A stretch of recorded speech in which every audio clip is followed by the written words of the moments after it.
जी। नीतीश कुमार के बगल वाली कुर्सी उपेंद्र कुशवाहा को कभी ललन सिंह लेने नहीं देते।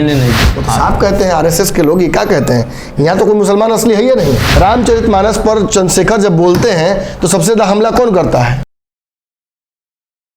नमस्कार, भारत लाइव देख रहे हैं आप और ये गेम बड़ा है जहां हम पर्दे के पीछे की कहानी बताते हैं। और आज कहानी मुख्यमंत्री नीतीश कुमार के दुलरुआ मंत्री की होगी।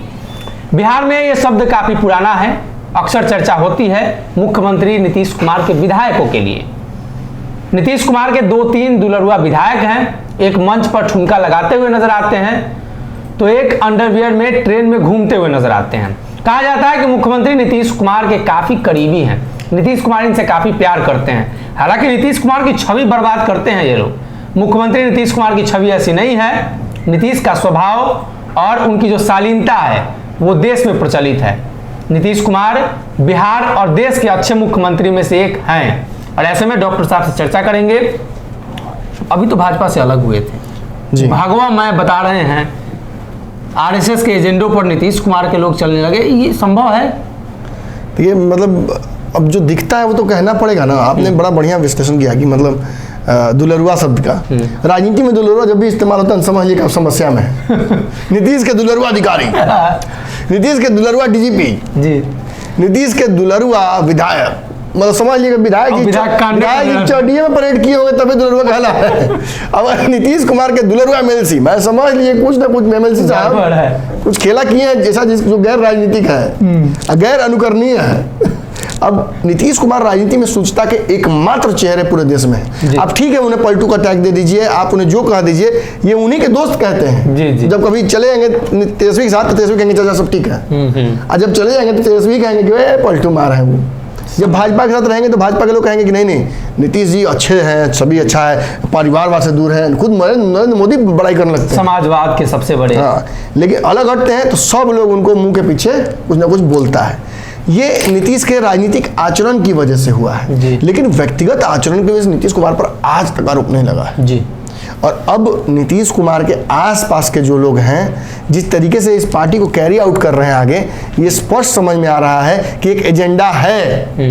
जहां ललन सिंह अपना नंबर बढ़ाने के लिए लवकुश की छटाई कर रहे हैं, वहीं अशोक चौधरी भी एक खास एजेंडे पर काम कर रहे हैं। आपको लगता है कि जदयू में 2 गुट है, एक भाजपा का है? अरे महाराज बिल्कुल 2 गुट है। मैं तो आज से नहीं, पंचनामा कहीं हम करके रख दिए हैं। अब तो दूसरा बात ना सही होगा, आप भी जानते हैं हम भी जानते हैं, पंचनामा की याद होती है 24 में सही होगा जाके।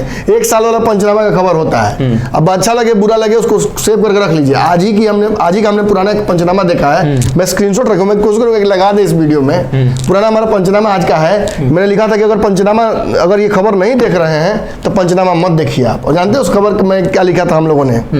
हेडलाइन के साथ मैं उस खबर को आपको बताता हूं कि वो खबर क्या थी जी। फिर एक होंगे तेजस्वी और नीतीश, लिख कर रख लीजिए। और ये खबर कब की है आपके स्क्रीन पर होगी, 18 मार्च 2021। अब बताइए मुझे, निश्चित तौर पर बिहार की राजनीति का एक पैटर्न है जिसे हम पकड़ रहे हैं। और जब मैंने कहा था तो ये प्रूफ करती हैं उन चीज़ों को ये बातें जी।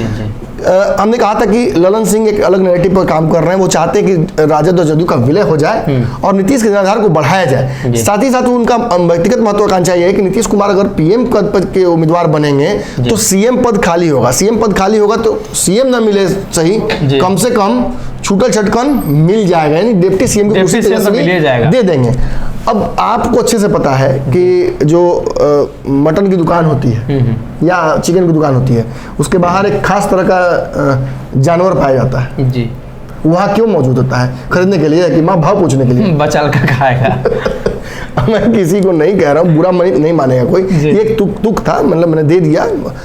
निश्चित तौर पर जी भाजपा और नीतीश के एक होने से सबसे बड़ा घाटा बिहार में किसको होगा? ललन सिंह को और किसी को नहीं। और फायदा किसको होगा? जो वो गठबंधन बनवाने में जी सफल रहेगा जदयू की तरफ से, जो मॉनिटरिंग करेगा, जो पैरवी करेगा, जो वहां तक पहुंचाएगा नीतीश कुमार को उनके शर्तों के साथ, वो व्यक्ति वहां सबसे मजबूत होगा, भाजपा का ही तहसील बनेगा। पिछली बार ये रोल आरसीपी सिंह को मिला था, आरसीपी केंद्रीय मंत्री तक बन गए थे।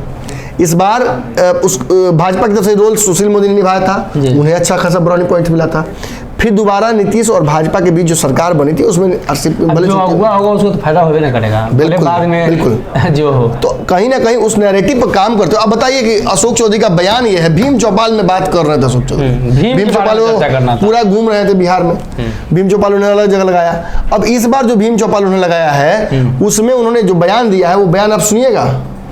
उन्होंने कहा है कि 90% जो मुस्लिम है इस देश के कन्वर्टेड है। कहाँ से कन्वर्टेड है? तो दलितों से कन्वर्टेड है या फिर अन्य जातियों से कन्वर्टेड है। ये कहकर उन्होंने क्या कह दिया, अब दलित को कन्वर्ट नहीं होना चाहिए, हिंदू रहिए। एक और बात उन्होंने कर दी, वो तो भाषा आरएसएस की बोल रहे हैं, वो तो साफ कहते हैं आरएसएस के लोग। ये क्या कहते हैं, यहाँ तो कोई मुसलमान असली है या नहीं है, सारे मुसलमान तो कन्वर्टेड है, जबरदस्ती का। राजपूतों को जबरदस्ती कन्वर्ट कराया गया, अन्य जातियों को जबरदस्ती कन्वर्ट कराया गया। ये इनका ये कहना है कि ये जो भारतीय मुसलमान हैं ये दरअसल मिस्र, रोम और यहाँ से नहीं आए हैं, ईरान इराक से। जी जी, ये यहीं के हैं, ये हमलावर नहीं है कि आए हमला किए और चले गए लूट के।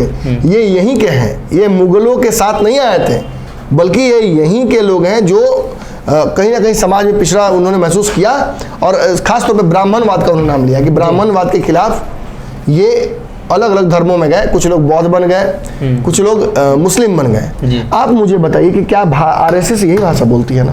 वो एकदम बोल। रामचरितमानस पर चंद्रशेखर जब बोलते हैं तो सबसे ज्यादा हमला कौन करता है? अशोक चौधरी रामचरितमानस पढ़ रहे थे।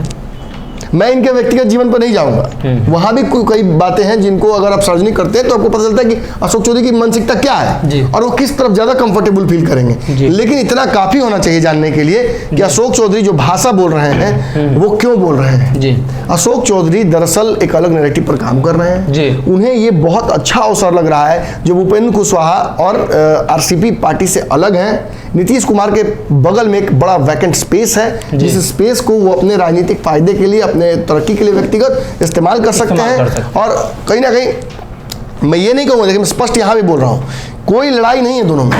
ललन सिंह और अशोक चौधरी में कोई लड़ाई नहीं है, उपेंद्र कुशवाहा और ललन सिंह में कोई लड़ाई नहीं थी, स्पेस तय था। नीतीश कुमार के बगल वाली कुर्सी उपेंद्र कुशवाहा को कभी ललन सिंह लेने नहीं देते।